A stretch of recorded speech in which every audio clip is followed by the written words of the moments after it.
We're going to use a microphone so that this shit gets recorded. How about that?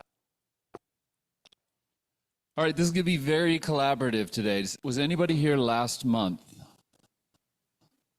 you remember what we talked about?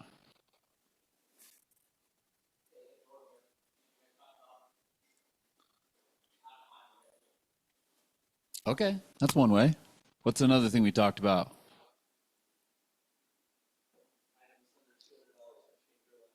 Okay, and what was it? A bidet. A bidet. That's what will change your life. Okay, what are you guys here for today? What do you want to learn about? Or are you just happy to be here? All right, nobody wants to talk. This is what we're going to talk about. We talked about analyzing, figuring out if you're going to make a decision, if you're going to buy something, if you're going to help a client through something, and different ways to do this. Okay? So let me take you through a brief review. Okay? Cap rate. Can anybody tell me what this is in their own words? What is a cap rate?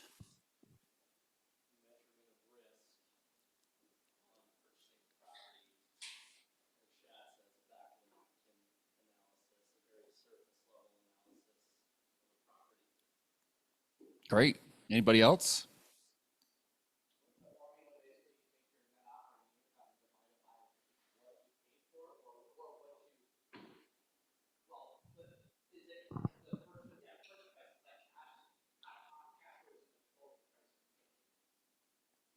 So it's net operating income. So that means that's your gross rents minus your expenses gives you your NOI. So that's before mortgage debt, right? So the way I like to say what a cap rate is, it's like, you've heard me maybe say this before. What's your favorite fruit, Risa? That's BS. Okay, my favorite is a raspberry. But the way we could say, like, the way that we could equivalate the sweetness between the pineapple and the raspberry to where they're equivalent is through a cap rate. Does that make sense? So I can be in this building, and we're an office building, right? And then I can look across the window here and see an apartment building and say, look, the rents from this building versus the rents in that building, I can equivalate the value. I don't think that's the right word. Equivalent? We can equivalate, okay? We can make shit up. We can equivalate the values between these two to make them identical through a cap rate. Just like I can equivalate the raspberry to the pineapple and say they've got the exact same degree of sweetness. Does this make sense? So when I look at a cap rate in the market or something I'm looking at today, I can compare two different properties and say how these two properties, which one is better than the other one on a vacuum, just a simple measurement of my risk. Okay, but I kind of like equivalate. Does this make sense? Or do you want to push back on that? I'm totally okay with pushing back. I'm not standing up here as a person of superior knowledge or anything like that. I'm just trying to lead the discussion. So I may have the microphone, but I'm happy to pass this off. Okay? All right, so we got the cap rate. So this is exactly what it is. I just pulled this off the internet. If you look on the right, this is monthly revenue, right? So they just said rental income. Then they did the parking fees. That's other income. Then they did laundry machine. That's additional income to the property. Any amenity fee like dog fee or something like that. So that gives their total revenue. That's their top line revenue. That's their gross revenue for the month, right? Now below that second blue line, you've got the property manager fee. You've got property taxes. You've got repairs and maintenance. You've got insurance to the property. Any other service fees, it's going to be an expense, right? So you take the monthly revenue, the 47,000 minus the 19,000. What does that give you? 28. So you're going to have to pull out your phone and use your calculator, because we will use your calculator today. So have that handy. Now, what does net operating income do? Doesn't go over monthly, it goes annually. So you did the 28 and you times it by 12. That would give you your net operating income. Why? Because it's your rental income plus any other income minus any operating expense is going to give you NOI. And we're going to show you how that's super important a little later on. And Nate's volunteered to be our guinea pig on this. Okay? All right, so that gives you, this is the way we can't establish a cap rate without two things. One, the income minus our expenses, right? We can estimate it, but we still need to know those figures, correct? This is making sense. Please stop me if you don't understand. Okay, now last time we talked about yield on cost. What's yield on cost? It's almost like a cap rate, but we're taking our net operating income, dividing it by the total project cost, right? And that'll give us a yield. Now, sometimes we're going to run this number, and it's going to be exactly the same as a cap rate. Anybody tell me why? I'll give you an example. We're looking with a client for a industrial property, and they're going to have a triple net tenant. That means all the expenses are passed along to the tenant, so you as an owner have no expenses. So if I go back here and I say, okay, well look, all we have is rental income and there's no expenses, is the cap rate and the yield on cost going to be the same? Yes, because you have no expenses and it's fully stabilized. Make sense? So it can be the same, it's not the same. So when might we use yield on cost? We might use yield on cost if we're going to do a value add, which means, let's say we've got this apartment building, we're looking across the way, and it's outdated, right? And they've got huge rooms, and so you could go in, put a divider, and make 2 bedrooms out of it, increase the rents, have a budget, and do that, right? We would calculate a yield on cost. So let me give you an example. I think we've got an example here. Okay. I'm going to pause there for a second, though. I'm going to give you an example. Okay, so we're potty training my son. We go out, and it's easier for him to like pee outside sometimes, and so we're doing that, and it's by the truck. And I look in the tire, and there's the bottom of this key sitting in these like brand new tires, right? I'm like, sheesh. So we go to the tire store yesterday morning. We drop it off. They're like, what? I have the guy come out and look at it. He's like, oh yeah, you're going to have to replace this tire. I'm like, that sucks. These are like brand new freaking tires, right? Not the cheapest tire you can buy, but you know, I understand. I'm like, okay, well, we have to order it. So drop it back off later today and we'll get it done. Great. I don't pick it up till this morning, right? Because we're busy. We got stuff going. I go there and I'm like, hey, I made this request yesterday. My 8-year-old son, not potty training son, but he's a little freak about stuff. He's like, Dad, make sure you get this thing in the tire. I want it. I'm like, okay. So I say this morning, hey, do you have this little thing that was in the tire? They're like, oh, let me check. Dude, they're like waiting like 5 minutes. I'm like, what is going on? So I like literally walk out to my truck like I'm going to leave because I'm like, this is taking too long. He comes out and he's like, hey, what tire was it?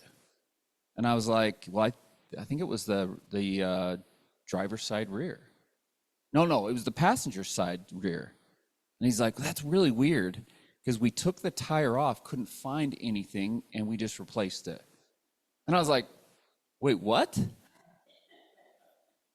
So think about this. You've got a client, you've got an investment property, and they sometimes come to you with a problem and they say, hey, man, it's driving good, but I've got this metal thing in my tire. And sometimes we just say, well, which tire is it? We don't ask any questions. And we're just like, well, this is how you're going to fix this tire. So what did they do? They replaced a perfectly good tire with a couple of thousand miles with a brand new tire, didn't think to walk around the truck and think maybe we got bad intel, and didn't look at any other tires. So when I go to pick up the truck this morning, I'm like, so you replaced a perfectly good tire with a new tire and didn't think to look at any of the other tires? He's like, yeah. So I ended up waiting 20 minutes for them to swap the tire and then give me what was a mail key jammed in my tire. I actually like Discount Tire. This is not a rip on them. It is karma for us, right? How often do people come to us with a challenge and we think it's just this microcosm of what you're telling me, when actually we need to be holistic and we need to look at all avenues and ask them a lot of questions and do some self-discovery and look at all the tires and maybe look under the tires and look inside the tire to figure out what the problem is. Is this analogy, is this little karma I'm talking about, is this relative to anything you guys deal with yourself or with clients? What's a way you can combat that? This is the time we kind of chat about some stuff.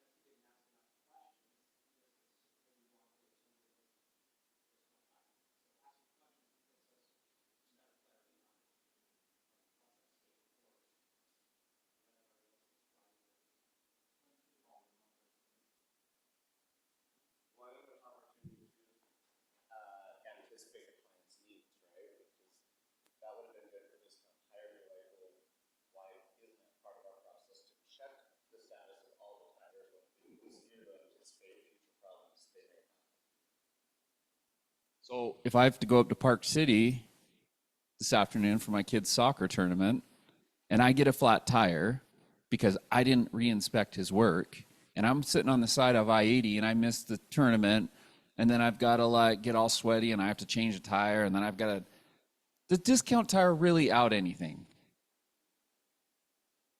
Am I ticked off? So, I mean, it's like one of those things. We have to inspect what we expect, right? Nobody's going to care. I mean, that Discount Tire guy, maybe he might think about this in the future. Chances are he's not. This was just a morning for him, and he's on to his next day. Is this the same with accounting? Do you think your CPA gives, do you think you enter his mind more than 10 minutes when he's thinking about doing your taxes? Do you think, oh, I haven't talked to them since last April. I was just wondering what Nick's doing. I wonder how his pro forma projections are doing. I wonder if he's cost segged that property. They're not, right? If you're not thinking about your bottom line, if you're not thinking about all your different tires, if you're not thinking about the analysis of your investment, nobody else is going to do it for you. So how are you going to show up differently for your client? You're trying to earn trust. You're trying to prospect. You're trying to help them build brand loyalty or whatever else to help them invest, right? Like, how are you going to do that if you're not asking additional questions, right? This is just karma, right? This is just everyday occurrence. What are you going to do to actually show up differently? Okay? All right. So let's go back into this scenario of why would you use a yield on cost. So we kind of started to talk like, hey, we could do, let's do development first, okay? So hopefully this is going to drive home why we're talking about this. So consider the parameters. So if I'm going to buy a piece of land for $500,000, and the hard cost, which is in this case we're going to talk about the building or the construction, it's going to be 1.8, right? Then there's some soft costs, right? There's permits, there's insurance, there's some administrative, there's temporary power, there's, you know what I mean? A GC needs to pull a whatever, a little trailer there so they can do office stuff, right? There's soft costs. So the total projected cost would be 2.6 million. Now assume, right? That's a big assumption, right? We believe that if we build this property, whatever it might be, that'll produce $125,000 of net operating income. What is $125,000 of net operating income?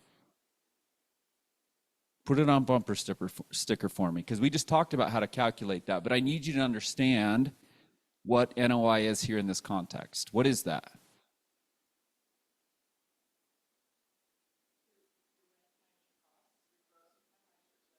Okay. Yes?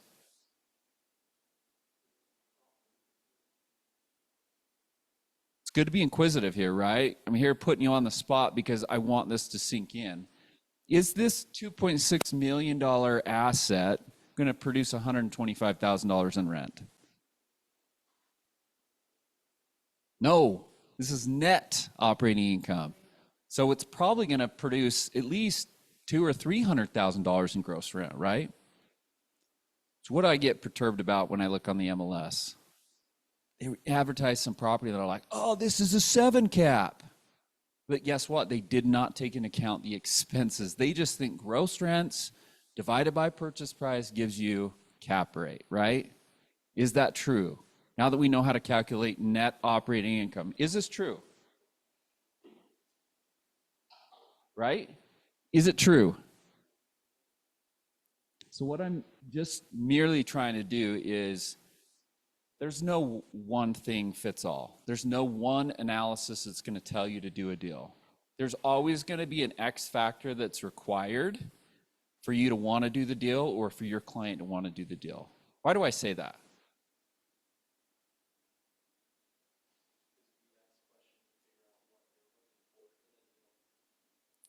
Why is it that, and I appreciate your comments exactly, like, and I'm just asking, but why do we think we find a great, wonderful opportunity, we place it in front of somebody and they just don't do it? Why? Okay, why else? Numbers are made up, why else? Okay, doesn't fit their box. Okay, what else? I don't have an answer. You guys do know the answer, right? Because you hear these responses from people all the time, right? Or they just ghost you, or they don't respond, or the timing's not right, right? Like, why? Why else?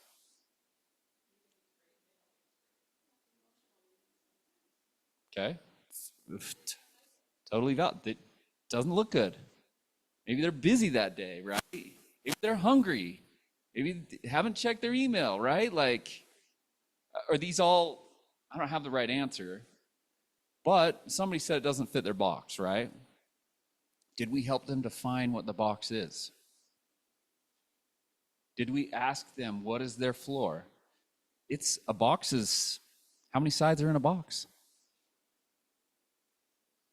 6. There are 6 sides in the box. And I think we just think there's 4. There are 6 sides in the box. Do you think we're going to get it by asking 2 or 3 questions? So now we can calculate NOI, right? So let's try to figure out, let's unpack what this really means, right? So we now know, we've estimated, and I want to capitalize on this word, the word assume. We assume based on the market, based on something comparable, this will rent, and with expenses that we're going to assume, we think we're going to get $125,000 in net NOI. So we take the NOI, we divide it by the total project costs. So just trust me, 100, you can do it on your calculator. 125 divided by 2.6 million is 4.8%. What is that? What does 4.8% really mean? Is it? Kind of a cap rate, yeah.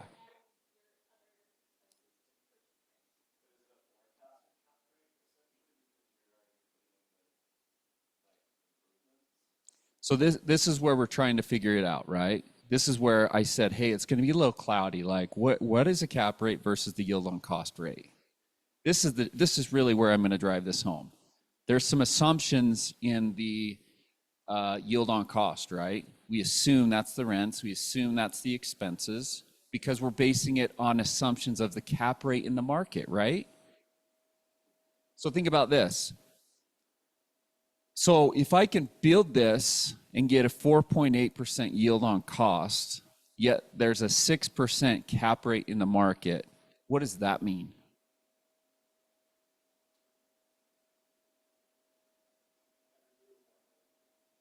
Better deals? What else? No clue? Okay, let me break it down here. Do you want 4.8 or do you want 6? What? That was pretty quick. Maybe I want 4.8.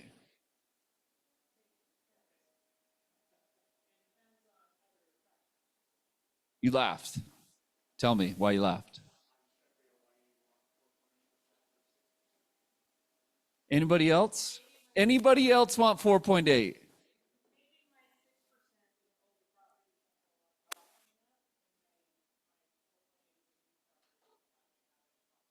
That's a good thought.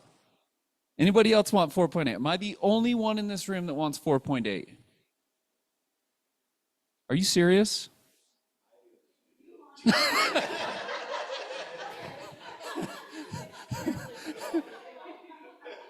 Nobody else wants 4.8?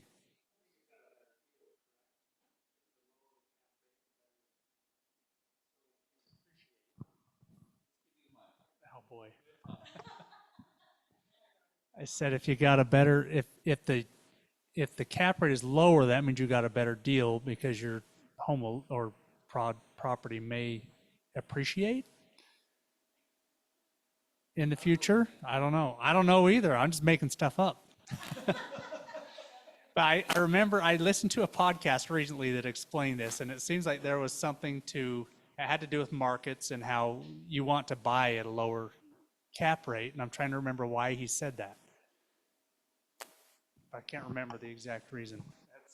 Had something to do with fluctuating markets. Anybody else? Ding, ding, ding, ding. Okay. So I feel like you guys are thinking a box has 4 sides, and I'm thinking a box has 6 sides. And here's why. Spencer, you walked in late. Do you want a 4.8 or a 6% yield on cost?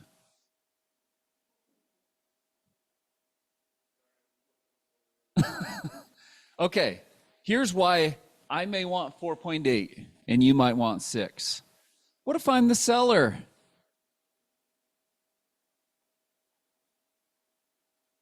No ding ding to anybody else? Okay, let me give you a really hard and fast rule. If I'm a buyer, I want to buy at the highest cap rate I can possible. But if I'm a seller, I want to sell at the lowest cap rate possible. Why? There is a spread. There is a spread that will go in my pocket. So I want to buy high and sell low. It's the inverse of what we kind of think, right? We want to buy low and sell high. Like we're investing in the stock market, we want to buy low and sell high, right? But we're talking about a cap rate. I want to buy high and sell low. Why is that? Because I want to turn it around, be very efficient with my expenses, right? NOI, I'm going to limit my expenses, or I'm going to put some capital improvements in there, get the rents up, lower my expenses, and sell at the best rate I can.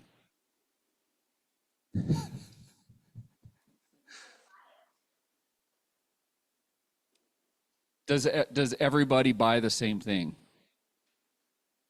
Do some people shop at Walmart and some people shop at Nordstrom?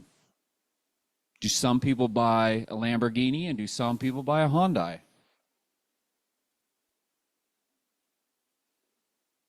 Do some people work at Keller Williams and some people work at Homey? I don't know. You know what I mean? Like, they're not all esoterically the same, right? Like, we all have differences and we all see value a different way. Now, if we all just say yield on cost is it, or cap rate's only it, then yeah, we're all fools. There's always a seller and there's always a buyer, right? In every transaction we do. And are there different needs? What do we teach? We don't even have it in this room. Win-win, right? Sometimes we think in sports, for somebody to win, somebody has to lose, right? But if I'm representing a seller, what do they want? They typically want top dollar, right? What does the buyer want? A great property. I can just get a pile of cash for a great property. Value is not the same. Do we have sellers that want to sell because timing is more important?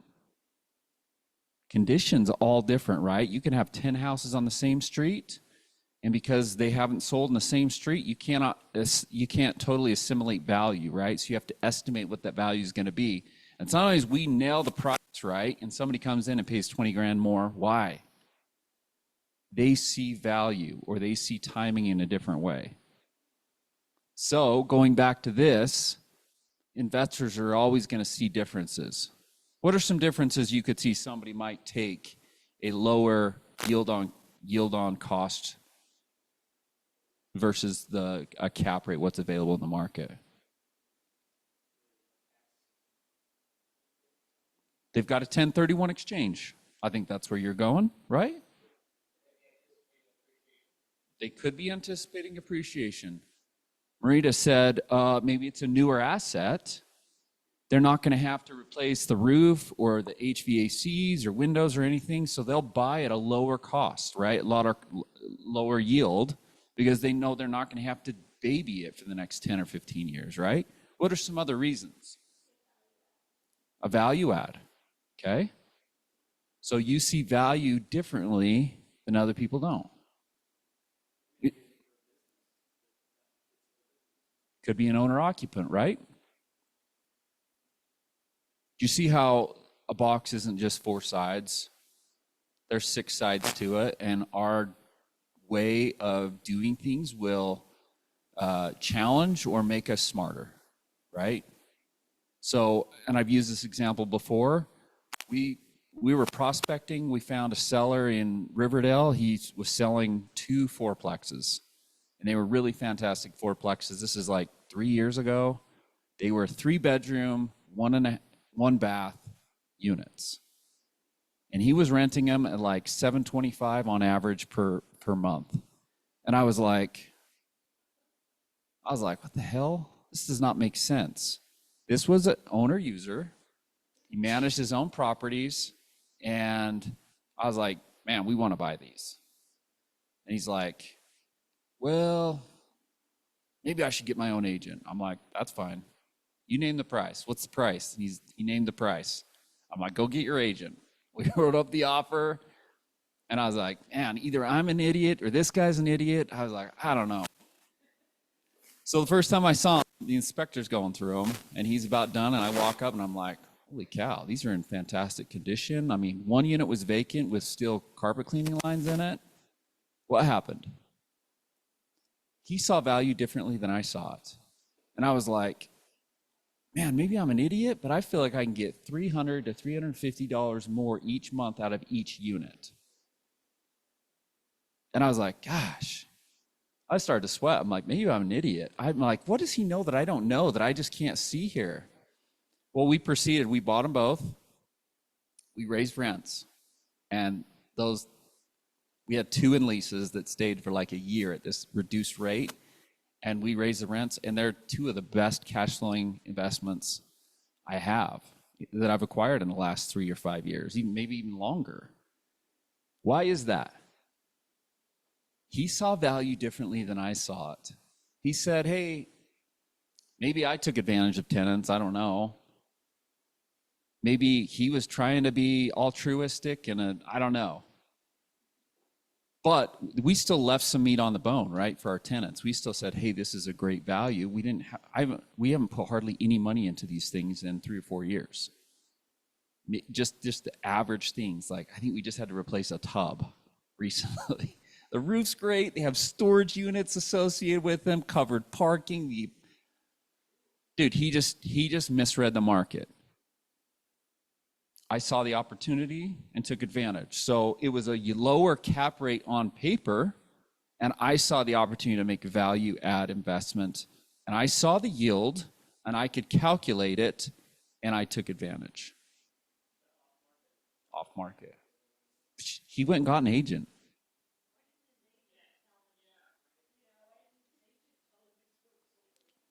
Hey, we see this all the time. Do we see great deals that transact on market? We do. Why? People mismanage the property. They think, oh, the condition is what it is. They don't want to put 50 grand into fixing it up, or they don't have the time or the expertise or the energy, or they think this tenant that's been there for 10 years is the cat's meow, and they don't want to get rid of them. Those are all valid reasons, right? But at the end of the day, costs go up. People's opinions change, the market changes, and if you're not in the market, you're out, right? So somebody still asks the question, why would somebody do this versus not doing it? What's the answer? It depends. We all have a unique and a different perspective, right? So I'm not here to tell you what to do. All I'm trying to tell you is that a box is not just square, it is three-dimensional. Okay? So nobody wanted to take the 4.8 because they were only thinking as a buyer, and I was thinking as a seller. That was the roundabout, like diatribe of why I said that. Okay, so let's go back. If we're both buyers,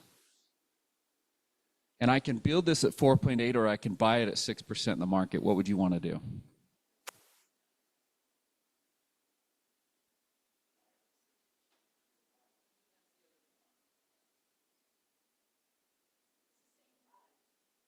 Let's go further. Let's say it's the same product.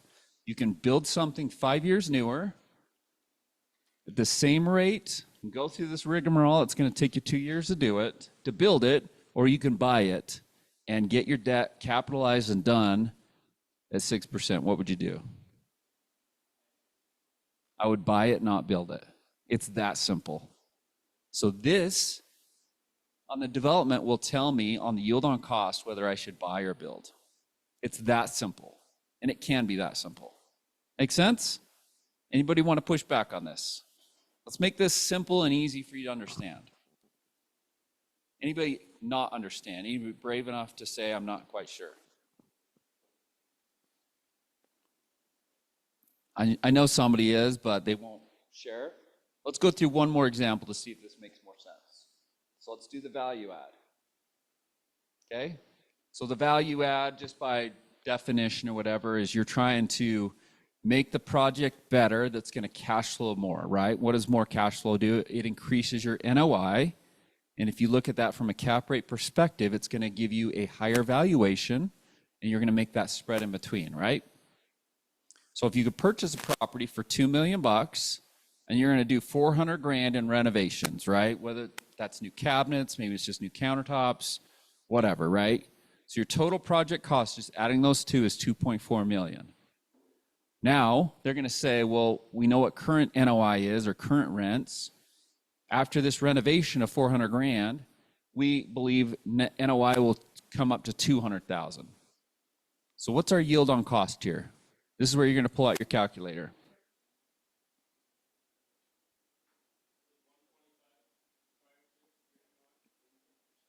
Well, this is a new example. They might be just similar in numbers, but so how are we going to calculate the yield on cost here? Who disagrees about the 8.3? Mike doesn't know. So Mike, how would, okay, so tell us how you did it.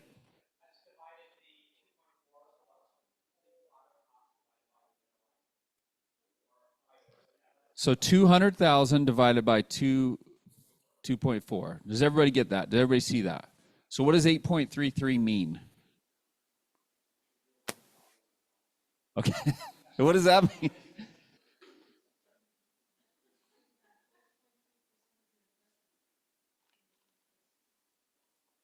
Okay. Okay, so do you want 8.33 or 4.8? Oh, yeah. Somebody's learned. Okay, so for your buyer, do you want 8.33? Is that good in this market? I actually believe it is. I think, to use somebody else's example, over an 8's a screamer. That's a great deal, right? That's a good opportunity. If I'm a seller, do I want to sell it at 8?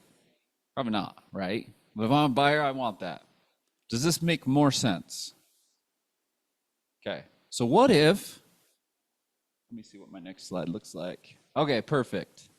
So this just provides a picture of the current situation while the cap rate changes with the up and downs in the property valuation market.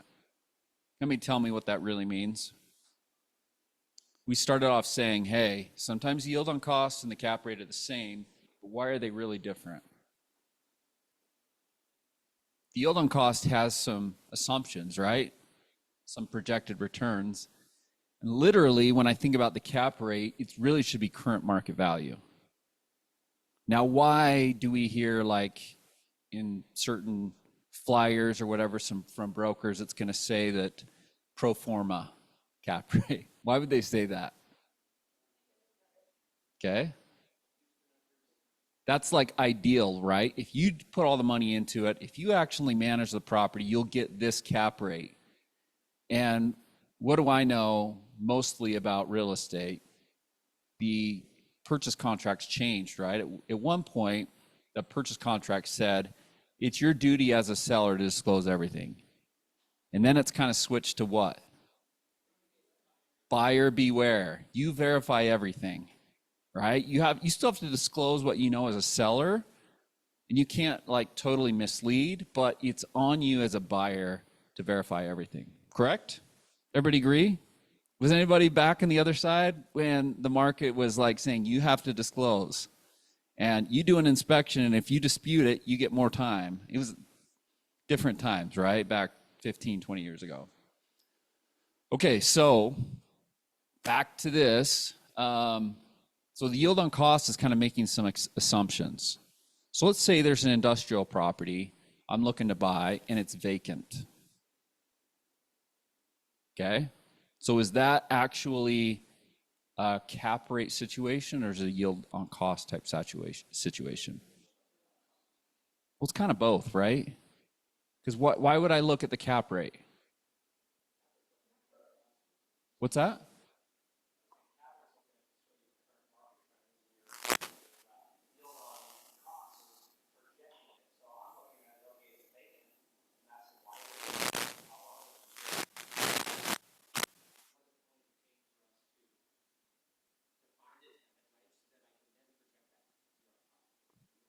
So let's put some hard numbers to this just to make sense. So if he says, I can rent this at, I'm currently advertising at $1.50 a foot for 6,000 feet. And I'm like, okay, maybe it is possible that you could get $1.50 a foot for 6,000 feet. Let's say it's all triple netted out, so we don't have to worry about expenses. What's our NOI on that? Anybody do the math for me? 1.5 times 6,000 gives you what? And then you got to annualize it. So what is that? Sorry, I couldn't hear you. What was it? $108,000. So that's NOI, right? Because it's NOI minus expenses, but all expenses are going to get passed on to the tenant. So it's going to be minus 0 is 108, right? Is NOI? Make sense? Okay. So this is at $1.50 a foot. What if we can only get $1.35 a foot? What's the math there?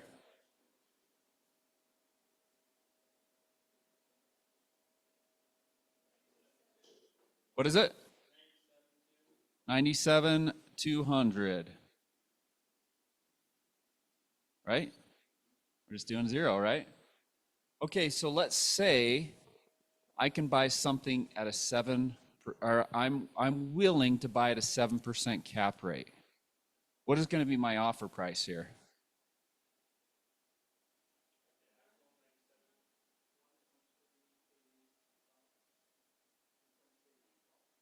$1.39.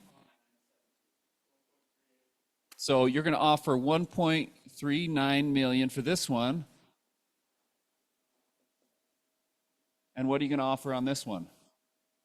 If you can get it at $1.50.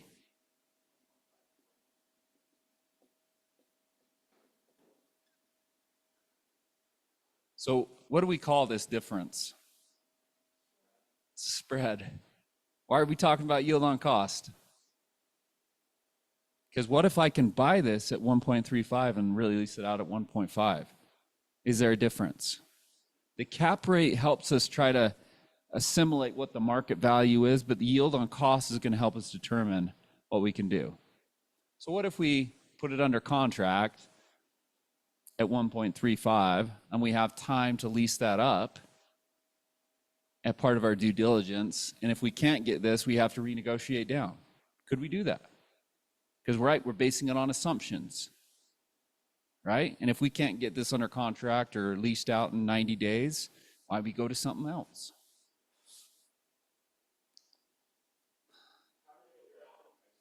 What's that? How did we get the offer price?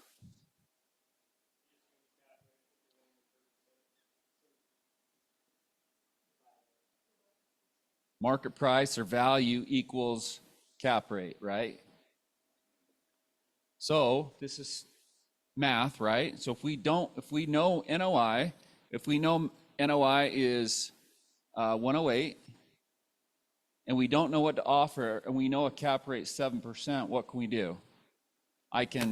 This is math, I'm not a math teacher, but I could market price times, that cancels that, and I times this by market price. That will give me, wait, what did I do here?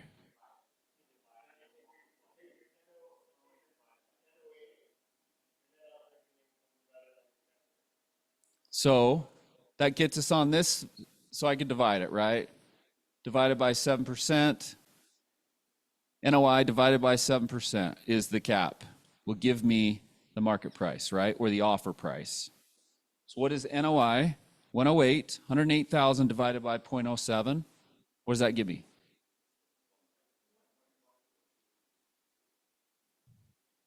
So that was your question, right, Nate? Did we answer that? So all we need to know in this scenario is 2 of 3. We just need to know either cap rate or NOI or purchase price. We can figure out the other one. Is this helpful? Yeah.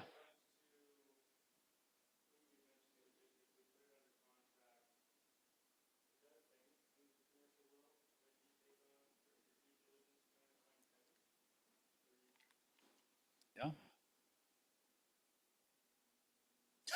Yeah. Yeah.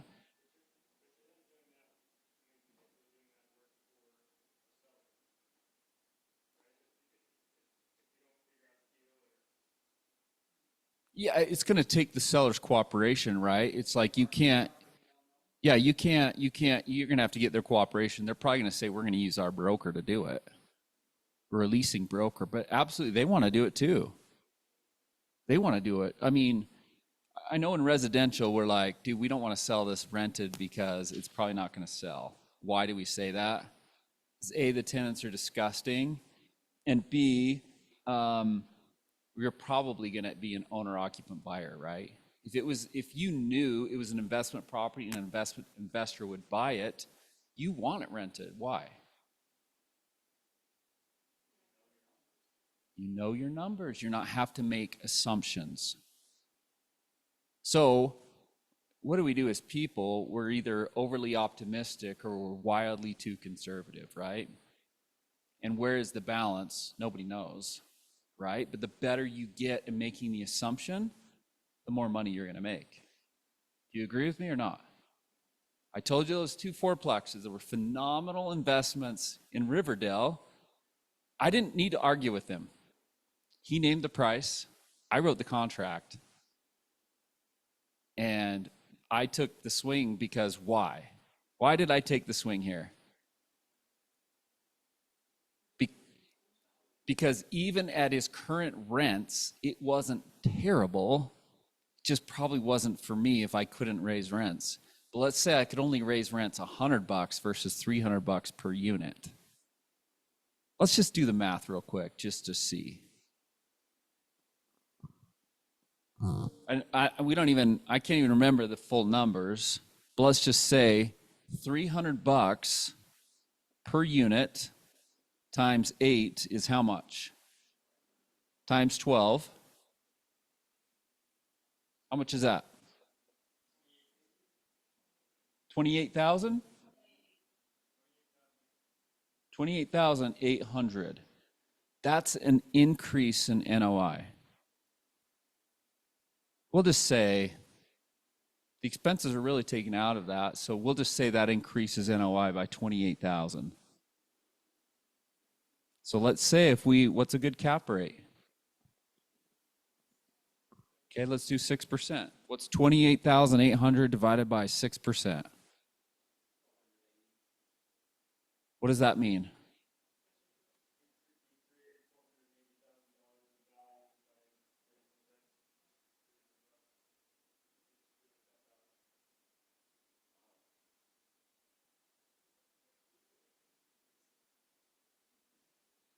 Gold star. I can tell you this much. I bought these for 555,000 each. So we'll just call it $1,000,001. We'll just call it $1,000,001. What's it worth today? Yeah.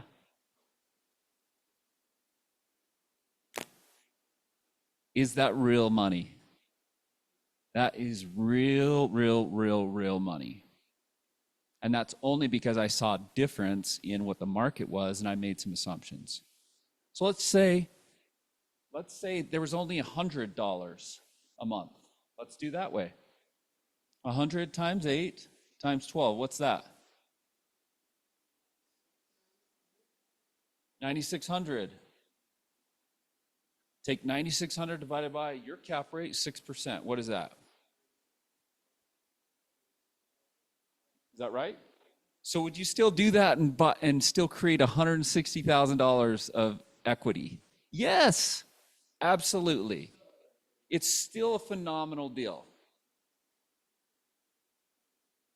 Let me throw one more wrench before you ask your question. What if you could sell this at a 5 cap? So take the 9,600 divided by 5%. 100. See, we're making some assumptions, right? In multiple ways, not just through rents. It could be through expenses. Can I just pass along some additional expenses to the tenants? Can I say, which is what we do commonly, yeah, now it's $50. I'm not going to raise your rent, but I'm going to charge you $50 a month in a RUBS fee, which is like your common utilities, water, sewer, trash.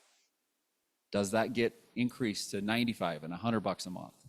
I just raised the rent. I got more rents by passing on my expenses to them, and I created more value. But here's the problem. You can't do this if you don't even have the investment to do it, right? You can't do this if you're not in the game. So part of this is you got to get in the game, right? And then you've got to start learning and keep learning and start asking questions and running different numbers and thinking about things in different ways. Okay, Mike, what was your question?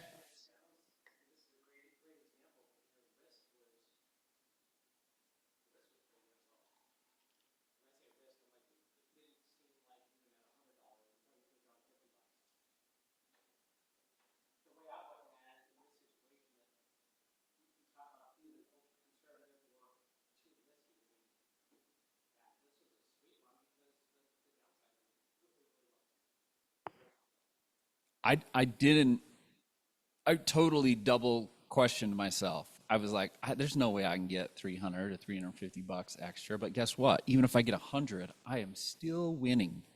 Still winning.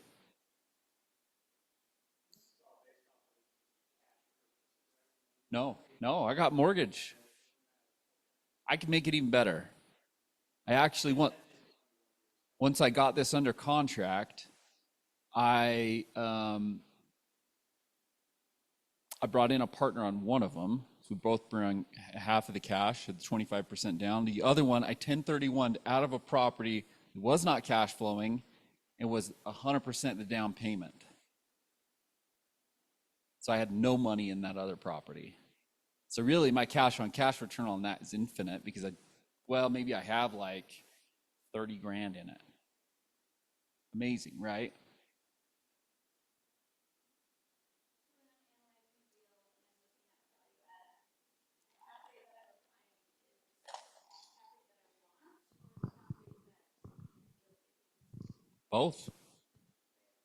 Both, right? What do we have constantly? We have a seller that wants to sell at a low cap rate. We have a buyer that wants to what? Buy at a high cap rate. You've got this spread. How do you navigate that?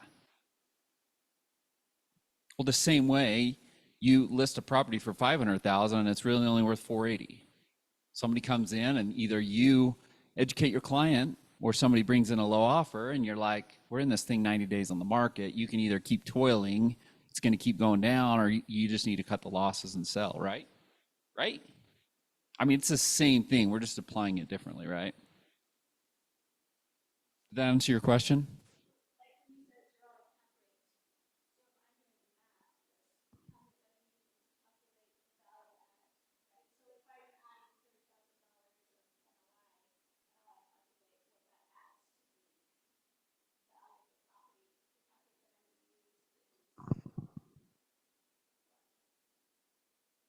Well, a cap rate is what? Tell me your name. Courtney. Sorry, I should know that. What is a cap rate?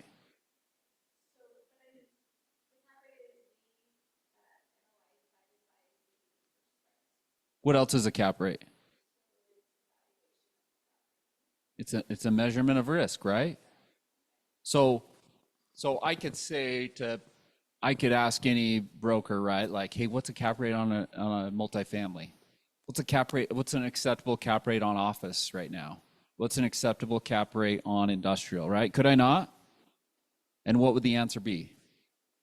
Well, this is where I see stuff trading, right? This percent.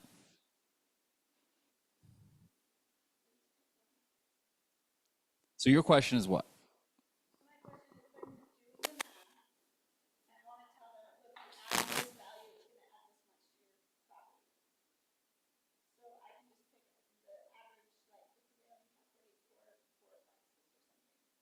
You could. You could.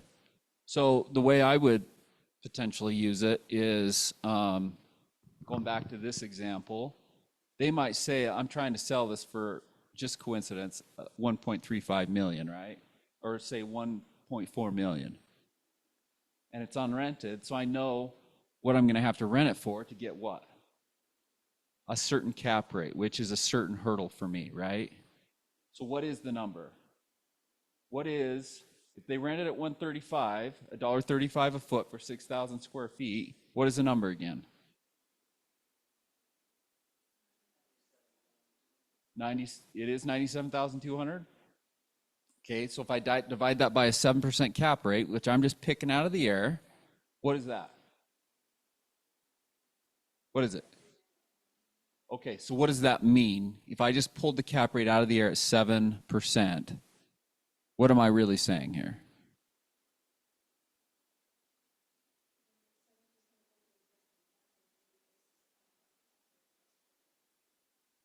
That's pretty good. Anybody else? I can tell you the answer, but you're not going to remember it. Unless you like kind of struggle, right? Like we all kind of have to suffer a little bit. We have to go Google things. We have to learn some stuff, right? We've got to make it simple. So why did I pull 7% out of the market and just say like that's all I'm going to offer if I can rent it at this price? What if it rents at $1.20? Do the math. You got to do this a ton of times before you get good at it. What's 1.2 times 6,000? That's the square feet, right? Times 12, what is it?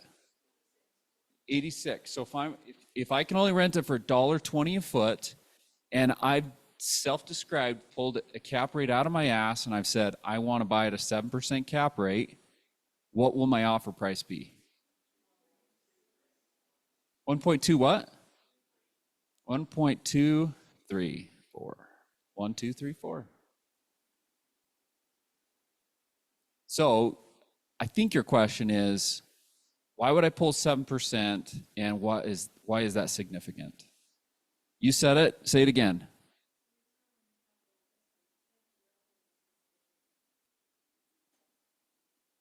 So I've just said, I looked at a ton of stuff in the market and a ton of stuff that was at 5, 5.5, 6, maybe 6.25 in the market. And I'm like, I need a good return. So I'm going to set an introductory hurdle at 7%. And I might like 7 or 8 properties, and I'm going to re-engineer the numbers till I get a 7% return. And then when I see something at 8.25, I'm like, I got to jump on this because that's a really good return, right?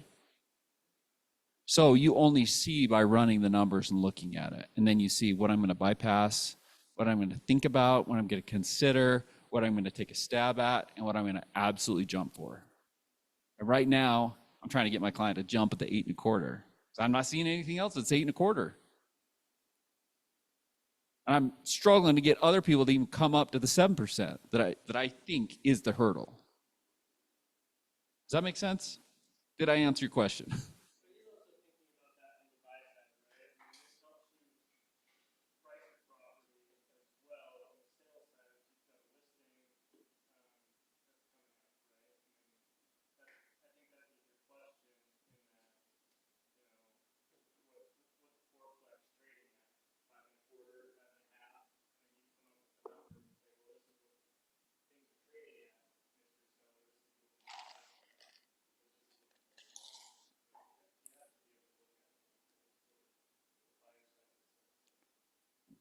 Why is multifamily kind of dead in the market right now?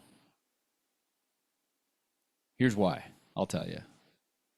Because sellers don't want to sell at a price that is equivalent to like a market cap rate. And why has the cap rate gone up? Because interest rates have gone up.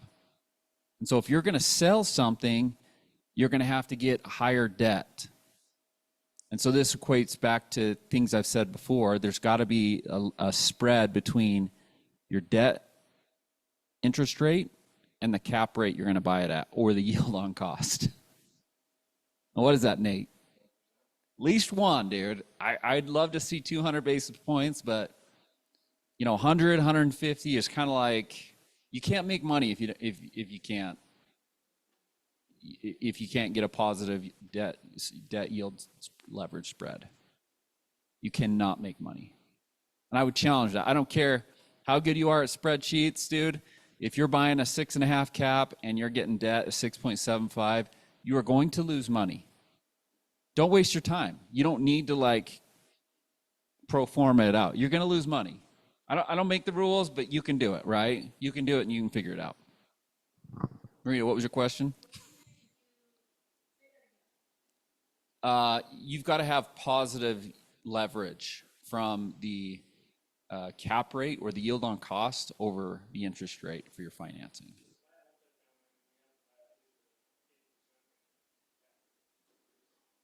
Probably, or you got to put more money down. You got to be all cash. You got to, you know what I mean?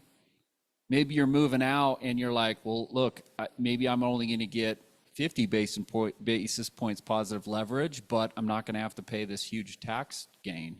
There's some other X factor things, but still, number one rule in my game is it's got a cash flow, man, because that cash flow is going to pay for your property taxes. It's going to pay for your turnovers. It's going to pay for your parking lots. It's going to pay for, the increase in property taxes, your water, sewer, trash bill going up, all that crap. So you have to cash flow, man. Nobody in here, to my knowledge, is a billionaire. You're not buying stuff exclusively for the tax break. You're buying it for cash advantage. The other things are going to come its way, which is the depreciation. It's the appreciation. It's the interest, the principal reduction, all those other things. Make sense? I digress. Okay, so here's the benefits and limitations. I just put some on the board. There's some other lines for us to think about, though. So the benefits of the yield on cost is you're evaluating it, right? You're comparing it to other investments. This is things you should really be thinking about here. It's useful calculating development spread, right? That's the spread between whether you're going to buy a development or build a development versus just acquire something existing. And it's easy to do this risk assessment, right? It's relatively easy, right? Is this not easy? Us calculating these numbers are kind of easy. No? You don't think they're easy? Okay. What are the limitations? It's typically just 1 year, right? We want to see stabilized, or you're basing it on estimations. So that if you're basing it on estimations, it's not rented, so I'm saying, well, they think I can rent it at $1.50 a foot, and maybe I think I can only get $1.35. So I'm making some estimations. So that's where it's limiting, right? If you're going to do a project cost, things are going to change. There's other macroeconomic factors. So if you look out this building or out this window, you see a multifamily that's got a bunch of scaffolding. They're wrapping that up. When do you think they started that? I would say at least 2 years ago and probably like 3 years ago. What was the macroeconomic factor back then? 4%. Maybe they got a fixed price from their general contractor. Maybe they're on track. No, not that one. That one?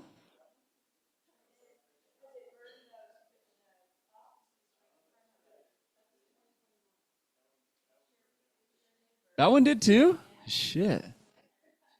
Okay, so longer. So there's macroeconomic factors which we've changed. Inflation's changed, right? Labor costs have changed. All these different things. Do you think they really want to hold that now? They're coming in 2, 3, 4 points higher than they thought they were going to get in debt. Are they?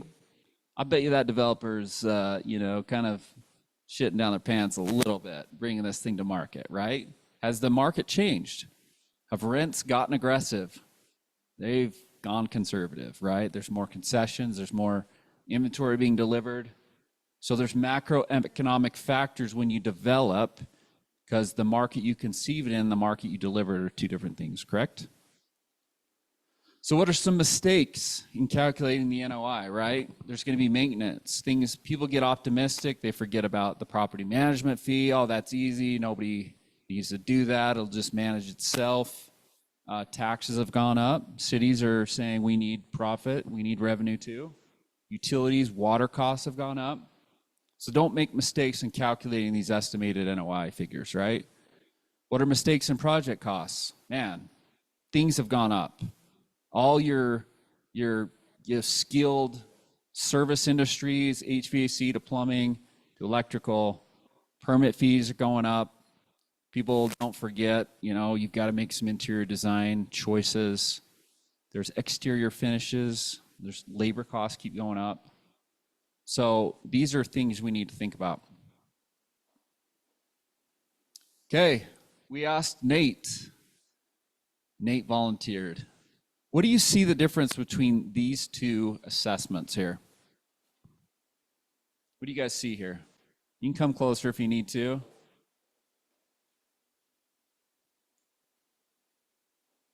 What are the differences between the two? See ya. They're both January, they're both February. The total on the income is the same. Why is one different than the other?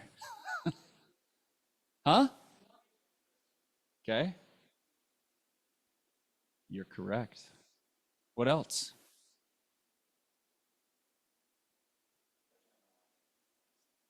NOI. So we learned how to calculate NOI earlier, right? And Nate provided me the first one and just said net. Or the net's the same, net income the same. They're the same, right? It's just what Nate's taken home. Do they calculate net income when you're comparing one property to another property, whether you're going to buy it? Why? Why, Nate?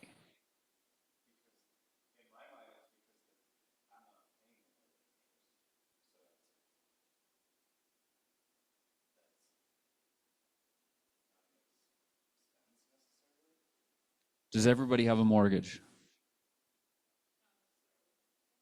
Does everybody have the same mortgage? Does everybody have the same interest rate? Does everybody have the same payment? No.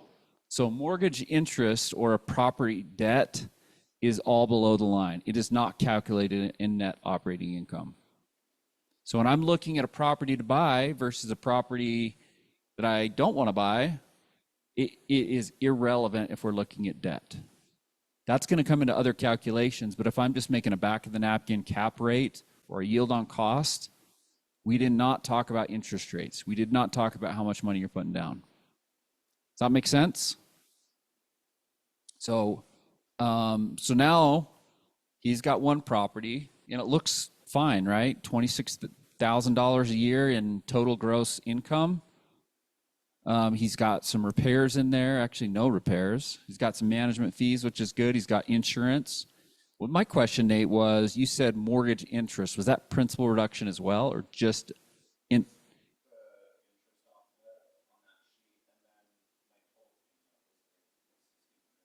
Okay, cool. So the NOI, then I can do what with the NOI? I could apply a market cap rate, right? So let's do that. So this is just a condo, right? With an HOA fee, and I think those are all in there, right? So if you take 17,000, we'll just round it down to 17,000, divide that by, like, let's say, what cap rate do you want to say? Okay, 17,000 divided by 7. Why do I do that? Because that's how I'm going to get market value, right? What is it?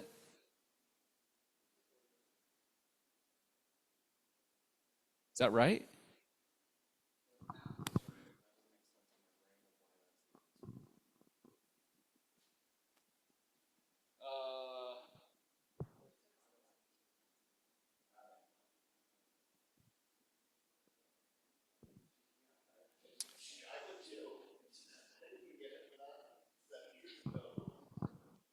So there's a challenge with cap rates in residential properties, right? They don't always compute. Like, I just don't do it because it just doesn't make sense. I will compare a fourplex to a fourplex, but I don't compare a single family house to that apartment building. It just doesn't really make sense. So I like to keep the asset to the asset. So I'd compare a condo to a condo. But we're not really using a cap rate here because we're going to sell it based on market value because the next buyer is probably not going to be an investor, correct? But why are we looking at this way? Because Nate's trying to decide, and I don't know for sure, he's trying to decide, do I sell this or do I invest in something else? Is that fair? Does anybody else in here own an investment property? Does anybody else had that thought? Should I sell this or should I keep it? And then they ask the next question, why or why not? Is anybody asking that question? No? Nobody gives a shit. All right. Okay, cool. Okay, so I just put a little app together. Don't know if it's really that good, but we had incomplete information. So let's ask Nate some questions here. He thinks the value on it is $475, correct? What was your mortgage payment all in PITI? Okay. Because from his thing, he just had mortgage interest, which is totally fine. Okay. So this says if he could sell it at the 475 based on his adjusted cash flows, right? At a 4.85, that's a cap rate, right? That he would get for that property. And he's renting it at $2,200 a month, right? So the question is, does he want to keep this or does he want to reinvest it into something else? Who has some thoughts?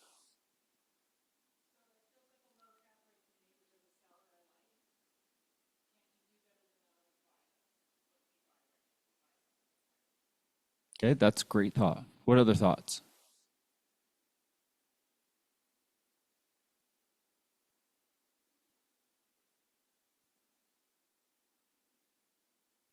It's not maybe on the screen. What other thoughts do you have?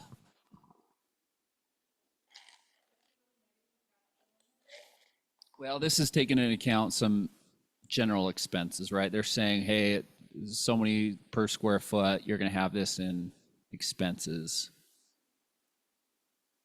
And, this is just general. He's getting it. Could he get more?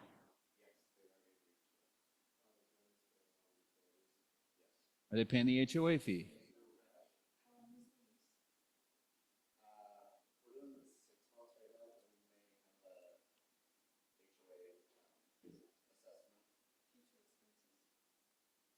What other questions? What other questions?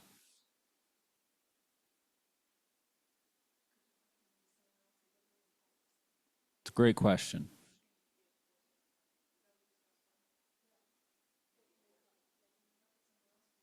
Great question. And she said, can I park my money somewhere else at higher than 4.85%? Question is yes, of course. Treasuries are bouncing 5%, right? What else? Here, I'll ask some questions. What mortgage rate do you have right now? Is it fixed? What did you buy it for? So if you sold it today, how much equity would you have? How much cash would you have minus expenses?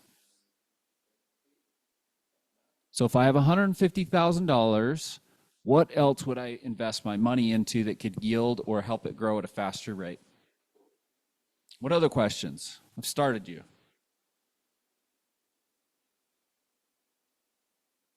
Okay, so if I go buy another property, what mortgage rate will I have? What will my net be? Is that net going to be higher than what am I netting right now? Am I going to look at some yield on costs that are considerably higher because I'm going to have to accommodate a higher interest? Or maybe I'm going to have to target seller financing, right, at a lower interest rate, right? Are all these things possible?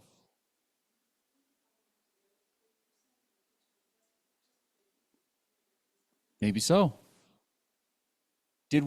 Is the yield on cost or cap rate going to give him the answer? No, it is not. The only point of this is to say there's other things you have to consider. There's other X factors. There might be an emotional response. Maybe this was his first property. Maybe he lived in it. Maybe he's earmarked this to take care of his ailing grandma. I don't know. You know what I'm saying? Like maybe he's going to have a kid go to college and live in this. There's other factors, right? Maybe he thinks it's actually undervalued and he thinks by next year this market price and everything could be 550 and it makes sense for him to wait. Maybe he's like, there's nothing else I can actually invest that extra 150, so I'll just keep it for now until rates come down. Or once I find that killer sellerfi deal at 4 or 4.5%, then I can jump. Get some blank looks. Is there any validity to what I'm saying?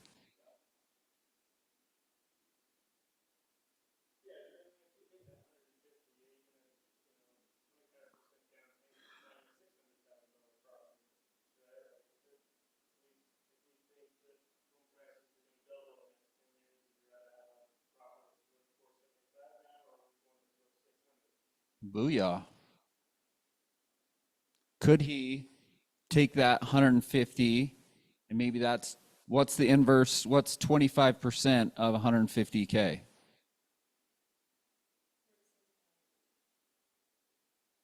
No, take 150,000 divided by 0.25. That's 600 grand, isn't it? So that means he could buy a $600,000 property with no other money out of pocket, right? Putting 25% down. What if he could find a deal that got that 4% seller fi and he only had to put 10% down? Could he get an $800,000 property? And if, just like Spencer said, if the market went up, well, think about this, Rule 72. If we're getting 4% return on our money, average increase in appreciation, what's Rule 72 at 4%? How many years will it take for it to double? 18. I think 18.5 or something. So, to Spencer's point, if you've got $475,000 and you wait 18 years, and that doubles to be what? Close, just under $1 million. Or you got an $800,000 property that doubles in 18 years. How much is that going to be? So there's a lot of things to consider. There's not just one thing, and it's not going to be a cap rate, and it's not going to be a yield on cost. Dude, yesterday I'm at a birthday party, and this dude's like talking to me all this stuff, and dude, they have a lot of money. His family has a ton of money, and there's a property right off I-15 that they deferred buying 12 years ago. They could have bought it for $1 million. And it just sold at $7.5 million. And they've rented it this whole time. And every couple of years they come, hey, do you want to buy this? Do you want to buy this at $3 million? Do you want to buy it at $5 million? And they kept turning it down. And then a 7.5 million, they're like, hell no. And I just did the math real quick, and I'm like, they bought that at a 2.4 cap because he told me his rents. I just did the math real quick. I'm like, dude, there's no way they did the math too. Nobody's going to buy that at a 2.4 cap, but somebody had an X factor. And it was out of state money, and I don't know what it is, but they had the factor. But they knew they weren't going to pay that out of their own money. So they went and bought some other land, and they're building another building, and they'll just move. Do you see what I'm saying? So bottom line is, if you know your numbers, you're going to make the math work for you. And if you don't know the numbers, what's going to happen? You're going to just stay a realtor, and you're not going to invest, and you're going to pay high taxes for all your commissions, right?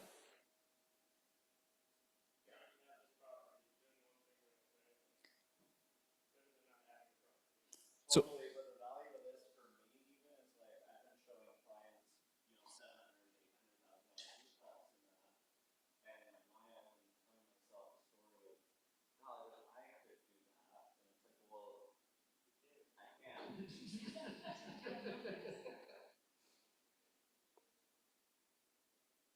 I sensationalize this. Here's why. Because in 2007, I made a mistake.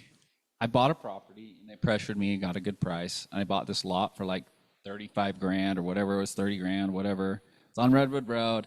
And then I bought the property next to it, and I was like, for sure I can develop this. And the community was behind me. Planning Commission was even okay on it. The city council shot me down. Then I had a fire. Anyways, dude, couldn't develop it. I just sat on this lot. The city kept trying to buy it from me, but they would never pay me enough. Then when these two properties came up that I could buy, the market was just good enough, and I sold that freaking mistake from 2007, and it was all the cash to put down into this fourplex that cash flows like a mother trucker. So my moral of the story for you is, you don't have to be good at doing this math. You can be a little naive, and you can buy some properties, and you can just make it work. And time is going to make you rich. It's just going to take time, but you can take the learning curve off of that by getting some knowledge, applying it, pulling out your calculator, doing some math. You can speed up that curve and really make yourself some serious money rather than just waiting for the market to make you money. Either way, you're good. Do you not agree? But you're going to make infinitely more money the more questions you ask in all aspects of your life and the more answers you seek. So with that being said, who would like to share something they are going to implement in the next month based on what you've kind of thought and learned today?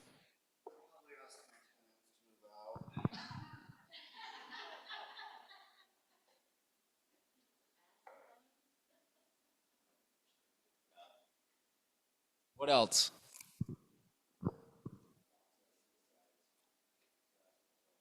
Booyah. Okay, what else?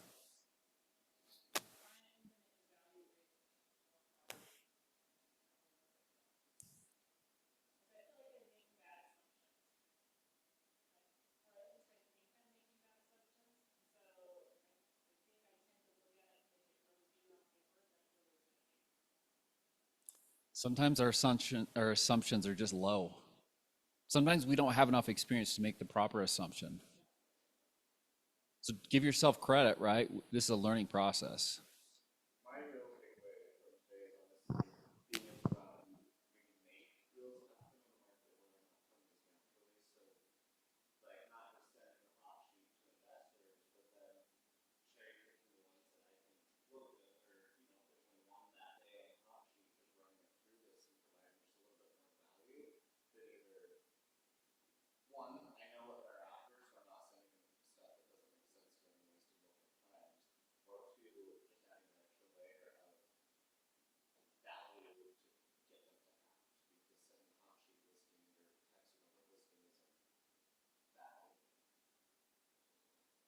I won't tell anybody how to do their business, right? But I will say this. I will spend more time if I had an investor that's going to buy something.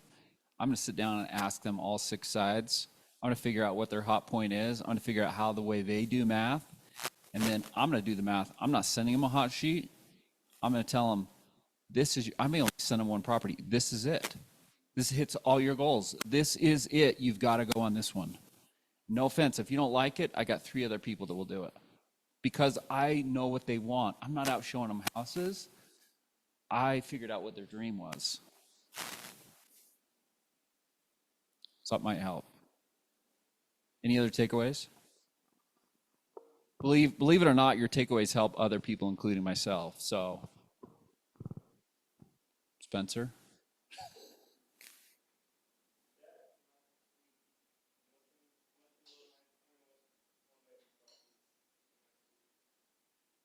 So the fun part about it is then you start really feeling the pressure, because then you're like, I got to put this money to work.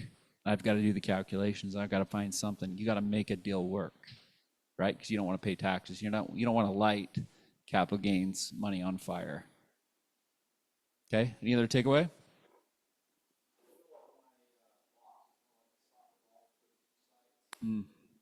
Just make it simpler. No, I was,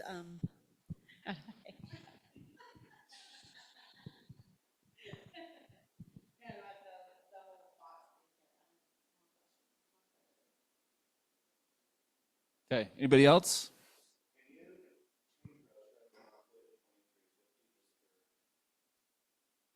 Absolutely. This is why everything can be changed, right? That's why we changed the per square footage.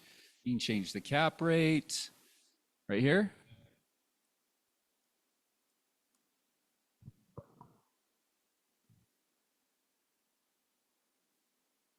What does that tell you?